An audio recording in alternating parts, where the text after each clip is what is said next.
Curso de Umbanda. Elaborado pelo Pai Júlio de Oxumaré. Telefone 11 950 5302 61. E-mail cabanadeoxumaré@gmail.com. Jundiaí SP. Inscreva-se em nosso canal. Para adquirir a apostila deste curso, acesse www.radiocabana.com.br. Vamos para o vídeo da última aula do curso de Umbanda. Então vamos lá. Baianos. Na década de 50, época que a Umbanda se consolida em São Paulo, houve um enorme fluxo migratório para esta região, pois estava sendo esculpida uma das maiores metrópoles do mundo, tornando-se um grande canteiro de obras. Com a quantidade de pessoas vindas de diversas partes do país era enorme, destacando-se os nordestinos, que vieram na maioria para trabalhar nas obras de construção civil, como peões urbanos, assim como nos mais diferentes ramos da indústria automobilística, então também em total expansão, especialmente ocupando os postos de trabalho não qualificado. No imaginário popular dessa cidade, o nordestino foi portanto associado ao trabalho duro, à pobreza, ao analfabetismo, aos bairros periféricos, à vida precária, de um modo genérico, a tudo que é considerado inferior ou brega. Com o inchaço populacional e os crescentes problemas inerentes ao processo de metropolização, o senso comum, marcado pelo preconceito, passa a procurar o culpado pelo ônibus lotado, pela falta de emprego, enfim, pelas mazelas da cidade. E a culpa é recorrentemente atribuída ao intruso, o cabeça chata ignorante, o nordestino. Assim como o oriental é indiscriminadamente rotulado de japonês, o nordestino é o baiano. Na vida cotidiana da cidade se percebe o caráter negativo dessa designação. Isso é coisa de baiano, que baianada você fez, etc. Ainda que elementos culturais originários da Bahia e do Nordeste tenham sido valorizados pela mídia, no carnaval, na música popular, fenômeno de alguma forma expresso na proliferação dos candomblés em São Paulo, o termo baiano-nordestinos, em geral, ainda continua sendo pejorativo. Não obstante, o baiano alcançou grande popularidade na Umbanda. A Umbanda caracterizou-se por cultuar figuras nacionais associadas à natureza, à marginalidade, à condição subalterna em relação ao padrão branco ocidental. O nordestino é o subalterno da metrópole, o tipo social inferior e atrasado, e por isso objeto de ridicularização, mas também de admiração, pois igualmente representa aquele que resiste firmemente diante das adversidades. O baiano representa a força do fragilizado, o que sofreu e aprendeu na escola da vida e, portanto, pode ajudar as pessoas. O reconhecido caráter de bravura e reverência do nordestino migrante parece ser responsável pelo fato de os baianos terem se tornado uma entidade de grande frequência e importância nas giras paulistas e de todo o país. Nos últimos anos, os baianos da Umbanda são pouco presentes na literatura umbandista. Povo de fácil relacionamento, comumente aparece em giras de caboclos e pretos velhos. Sua fala é mais fácil de se entender que a fala dos caboclos. Conhecem de tudo um pouco, inclusive a quimbanda, por isso podem trabalhar tanto na direita desfazendo feitiços, quanto na esquerda. Quando se referem aos isus usam o termo meu compadre, com quem tem grande afinidade e proximidade, costumam trazer recados do povo da rua, alguns costumam adentrar na tronqueira para algum trabalho.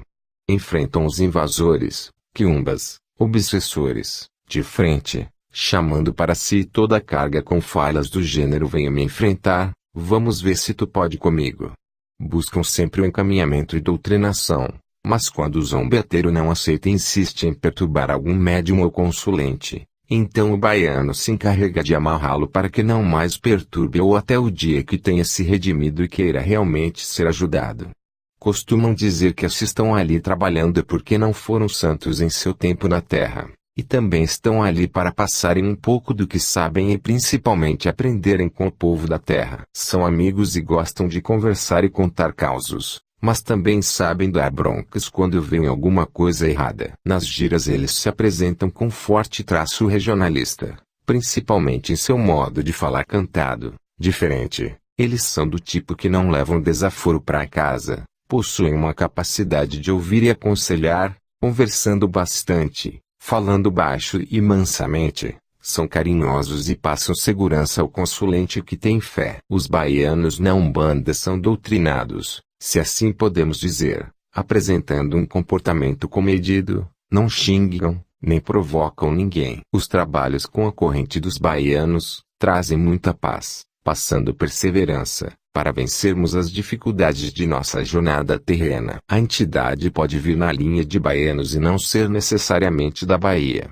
Da mesma forma que na linha das crianças nem todas as entidades são realmente crianças. Os baianos são das mais humanas entidades dentro do terreiro, por falar e sentir a maioria dos sentimentos dos seus consulentes. Talvez por sua forma fervorosa de se apresentar em seus trabalhados no terreiro, aparentem ser uma das entidades mais fortes ou dotadas de grande energia, e na verdade são. Mas na Umbanda não existe o mais forte ou fraco, são todos iguais, só a forma do trabalho é que muda. Adoram trabalhar com outras entidades como herês, caboclos, marinheiros, Jesus, etc. São grandes admiradores da disciplina e organização dos trabalhos. São consoladores por natureza e adoram dar a disciplina de forma brusca e direta, diferente de qualquer entidade. Características dos baianos: comidas, coco, cocada, farofa com carne seca. Bebem água de coco, cachaça, batida de coco. Fumam cigarro de palha. Trabalham, desmanchando trabalhos de magia negra, dando passes, etc. São portadores de fortes orações e rezas. Alguns trabalham benzendo com água e dendê. Cor: laranja ou qual for definida pela entidade. Apresentação: usam chapéu de palha ou de couro e falam com sotaque característico nordestino. Geralmente usam roupas de couro. Nomes de alguns baianos: Severino, Zé do Coco, Sete Ponteiros, Mané Baiano, Zé do Berimbau, Maria do Alto do Morro, Zé do Trilho Verde, Maria Bonita, Gentileiro, Maria do Balaio, Maria Baiana, Maria dos Remédios, Zé do Prado, Chiquinho Cangaceiro, Zé Pelintra, que trabalham também na linha de malandros. Mentores de cura. Quem são? Os mentores de cura trabalham em diversas religiões, inclusive na Umbanda. São muito discretos em sua forma de se apresentar e trabalhar, e estas formas mudam de acordo com a religião ou local em que irão atuar. São espíritos de grande conhecimento, seriedade e elevação espiritual. Alguns deles não demonstram muito sentimento, mas mesmo assim têm muita vontade de ajudar ao próximo. Com o tempo tendem a evoluir também para um sentimento maior de amor ao próximo. São extremamente práticos, não aceitando conversas banais ou ficar se estendendo a assuntos que vão além de sua competência ou nos quais não podem interferir, pois não são guias de consulta no sentido ao qual estamos habituados na Umbanda. Para se ter uma ideia melhor, sua consulta seria o polo oposto à consulta com um preto velho. Normalmente os pretos velhos dão consultas longas, cheias de ensinamentos de histórias, apelando bem para o lado emocional.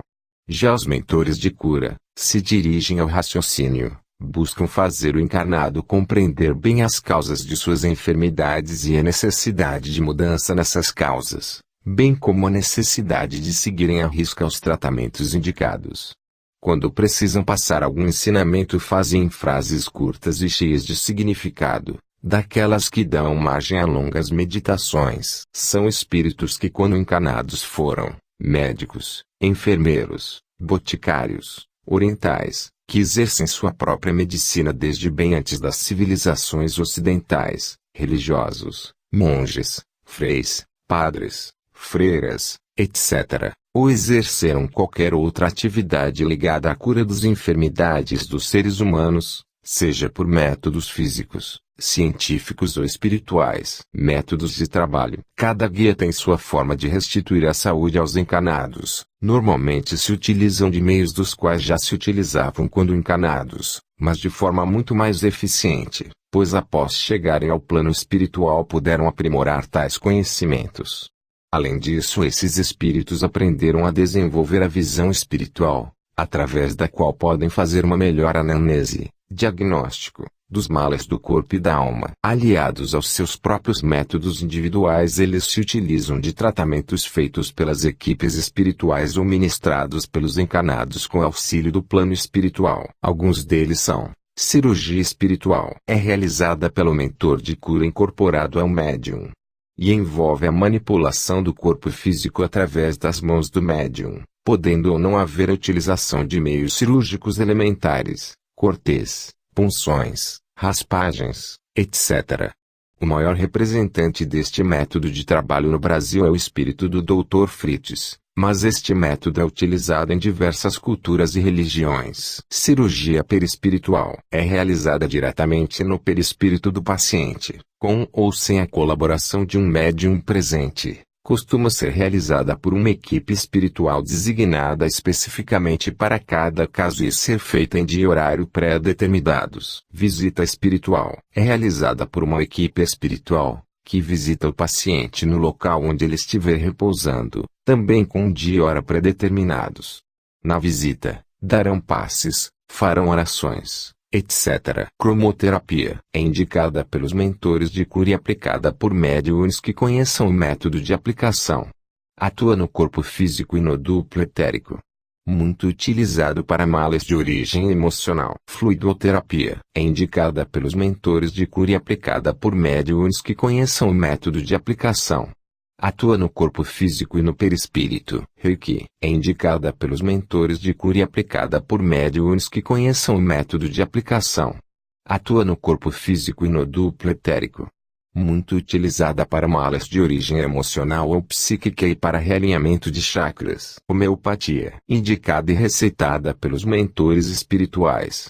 As fórmulas são feitas normalmente por laboratório de manipulação homeopáticos e devem ser tomados de acordo com o determinado. Outros, fora estes tratamentos, também podem ser utilizados: florais de Bach, cristaloterapia, chás, aromaterapia, acupuntura, etc. Em alguns casos os guias também indicam dietas, alimentos a serem evitados ou ingeridos para melhoria da saúde geral. OBS. Para o momento da visita espiritual e cirurgia espiritual, o paciente deverá vestir-se e deitar-se com roupas claras, de preferência branca, ficar num ambiente calmo, com pouca luz e colocar ao lado um copo d'água para ser bebida após o tratamento. Após a visita e a cirurgia, o paciente deverá manter-se em abstenção por mais 6 horas, para que a energia doada seja melhor absorvida. Como interagem com os médiuns? Incorporação. É muito sutil e dificilmente inconsciente a incorporação dos mentores de cura.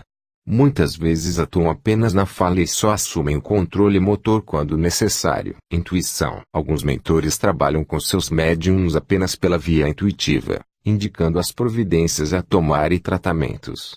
Neste caso, é necessário um grande equilíbrio e desenvolvimento do médium, para que o mesmo não atrapalhe nas indicações dadas pelo mentor. Psicografia. Receitistas. Funciona da mesma forma que a psicografia comum, mas os espíritos comunicantes costumam psicografar receitas de tratamentos e medicamentos, que em alguns casos podem até mesmo ser da medicina comum. Equipes espirituais cirúrgicas são formadas da mesma forma que as equipes cirúrgicas do plano material, compostas de cirurgião, assistente, anestesista, instrumentista, enfermeiros, etc. Há apenas diferença no que se refere aos instrumentos e tecnologia utilizados, incluindo também a aplicação de passes e energias associados à intervenção cirúrgica. De oração, formadas normalmente por espíritos religiosos, acostumados às preces quando encarnados. Estas equipes se reúnem junto ao paciente em uma corrente de orações com finalidade de equilibrar o mental e emocional do paciente e também de buscar energias dos planos superiores. Como efeito adicional, a prece tende a elevar a energia geral do ambiente onde está o paciente, assim como dos encarnados que estão atuando junto ao mesmo. De proteção. Quando o mal físico está associado à interferência de espíritos inferiores, essas equipes fazem a proteção do paciente, enquanto o mesmo é tratado nas cirurgias ou visitas, ou enquanto está seguindo as recomendações indicadas pelos mentores de cura. De passes. Passe espiritual. Seu trabalho é realizado em sua maior parte durante as sessões de cura e durante as visitas espirituais, dando passes no paciente, nos assistentes e nos médiuns, antes, durante e após a sessão de apoio. Estas equipes atuam levantando o histórico do paciente diretamente no seu campo mental, preparando-o através da intuição para a consulta, estimulando-o através do pensamento a reeducar hábitos nocivos, a mudar as situações que estejam prejudicando a própria saúde,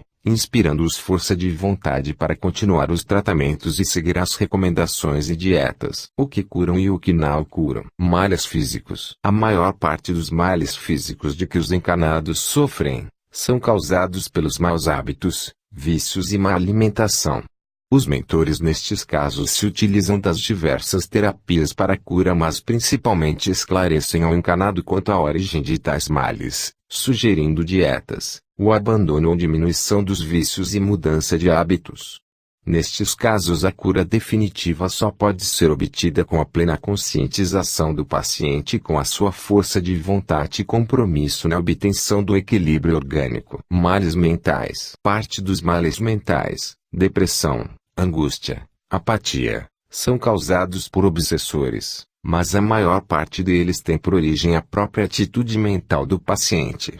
Pensamentos negativos atraem energias negativas, que quando se tornam constantes e intensas podem se materializar no corpo físico na forma de doenças. Males como úlceras, enxaquecas, hipertensão, problemas cardíacos, e até mesmo algumas formas de câncer podem ser provocados pela mente do paciente, quando esta se encontra tomada por pensamentos negativos. Também neste caso, os mentores, além de indicarem os tratamentos apropriados, esclarecem ao paciente quanto à necessidade de mudar a atmosfera mental, com o objetivo de não ficar atraindo continuamente energias desequilibrantes. Costumam também sugerir passeios por locais da natureza e o hábito da prece como forma de atrair energias novas e regeneradoras. Males kármicos. Os males kármicos se caracterizam por doenças incuráveis, fatais ou não, tanto pela medicina alternativa, quanto por terapias alternativas ou por meios espirituais. Nestes casos, o tratamento visa o alívio do paciente ou ampará-lo emocionalmente para que sua atitude mental não tome o rumo da revolta ou do desespero. As doenças kármicas são males que escolhemos antes de encarnar como forma de resgatarmos erros passados. Típicos males kármicos são cegueira de nascença, mudez, idiotia, epilepsia, síndrome de Down, más formações do corpo físico, etc. Na maior parte são males de nascença, embora algumas doenças possam ter sido programadas para surgir em determinada época da encarnação. Nestes casos, os mentores não podem, e nem deveriam, curar o corpo, pois através do padecimento deste é que o espírito está resgatando suas faltas e aprendendo valiosas lições para sua evolução e crescimento. Males espirituais são aqueles causados pela atuação dos espíritos, obsessores, vampirizadores, etc., e que se refletem no corpo físico. Nestes casos, os mentores cuidam do corpo físico enquanto o paciente é tratado também em sessões de desobsessão, descarrego, etc. Ou seja, os mentores com as terapias a seu alcance minimizam e atenuam os males causados ao corpo físico enquanto o paciente é tratado na origem espiritual do mal de que sofre. Quando o paciente se vê livre da presença espiritual nociva, os mentores costumam ainda continuar com os tratamentos visando reparar os males que já haviam sido causados ao organismo, até que ele retorne ao seu equilíbrio. A sessão de cura, o visível e o invisível. Os pacientes. O paciente deverá abster-se de bebidas alcoólicas, café, cigarro, carnes de origem animal e sexo, 24 horas antes da consulta, da visita e da cirurgia espiritual. A preparação. Muito tempo antes dos portões da casa espírita se abrirem ou dos médiuns chegarem, o ambiente destinado aos tratamentos já está sendo limpo e preparado. Os procedimentos começam com o isolamento da casa espírita, que é cercada por equipes de vigilantes espirituais, os Jesus, que impedem a entrada de espíritos perturbadores e fazem a limpeza fluídica dos encarnados que chegam. Caso seja necessário, podem provocar até mesmo um mal-estar ou outra situação de forma a afastar as pessoas que venham à casa espiritual com má intenção ou envoltem fluidos que possam perturbar os trabalhos. Logo após se procede à limpeza do ambiente interno da casa e em seguida a uma energização do ambiente. Em paralelo a isto, Alguns espíritos trazem até o ambiente alguns fluidos extraídos da natureza, para serem utilizados posteriormente no tratamento dos pacientes. Em seguida a isso vão chegando à casa os mentores com suas equipes de trabalho de forma a se reunirem e fazerem o planejamento dos trabalhos a serem executados. Fora da casa espírita, os médiuns que irão ser veículo dos mentores, devem estar se preparando física e mentalmente para os trabalhos, e já estão sendo magnetizados e preparados pelo plano espiritual de forma a terem maior sintonia com os mentores. Quando os médiuns chegam à casa, continuam sendo preparados pelas equipes espirituais. E enquanto cuidam do ritual, incensos, cristais, velas, etc., vão entrando em sintonia com o plano espiritual. A preparação termina com a prece de abertura, onde o pensamento dos encarnados e desencarnados se une numa súplica ao divino médico para que ele interceda por todos. Após isso os mentores de cura se manifestam e dão sua mensagem individual para o início dos trabalhos. A mesa da sessão de cura é composta por 3 ou 4 médiuns que devem se manter em concentração, oração durante todo o tempo em que estiverem compondo a mesa, e só devem romper a concentração após a partida de todos os mentores que estiverem trabalhando. A mesa funciona como um ponto focal de energias, e através da mesa que chegam as energias e ordens de mais alto e são distribuídas às equipes. Por ser um local onde existe alta concentração, oração é o ponto para onde convergem as energias mais puras e mais sublimes da sessão de cura. Eventualmente, podem se manifestar à mesa algum mentor de cura, ou algum dos médiuns pode ser utilizado em alguma psicografia, por isso mesmo é interessante manter lápis e papel à mesa. Na mesa também fica a água a ser fluidificada e o nome de algumas pessoas que receberão irradiação. Os médiuns que não estiverem trabalhando com seus mentores, compondo a mesa ou atuando como cambonos dos mentores devem manter o silêncio, a concentração e a oração. Devem utilizar esse momento para permitir que seus próprios mentores os preparem para futuramente trabalharem com eles. E ter também consciência de que toda energia positiva que estiverem atraindo para os trabalhos de cura através de sua concentração, oração estará sendo amplamente utilizada pelos mentores e pelas equipes de cura para levar a caridade a todos os que estiverem sendo tratados. No encerramento, os mentores de cura dão suas mensagens finais e partem. Neste momento os médiuns que compõem a mesa também podem romper a concentração. Todos os médiuns tomam da água fluidificada que está na mesa. E caso o dirigente julgue conveniente, pode efetuar a leitura de alguma mensagem que porventura tenha sido psicografada. No plano espiritual, o trabalho ainda continua, com distribuição de serviço entre as equipes espirituais. Somente após a saída de todos os médiuns e com o encerramento dos trabalhos de cura no plano espiritual é que a corrente dos vigilantes, Jesus, se desfaz. Embora a casa continue sendo vigiada, apenas não de forma tão ostensiva. Agradecimento. A cabana é adjuntamente com a TL Cabana de Oxumari, cidade de Jundiaí, SP, que fez este curso completo sobre a Umbanda. Sendo assim, você agora tem todo o conhecimento e aprendizado para frequentar um terreiro de Umbanda, ou mesmo saber se cuidar através deste curso interligado a todos os mensageiros da nossa querida Umbanda. Se você chegou até o final destas 8 aulas, agora você tem todo o conhecimento da nossa querida Umbanda, podendo exercer seus ensinamentos para que possa ajudar as outras pessoas. Saravá.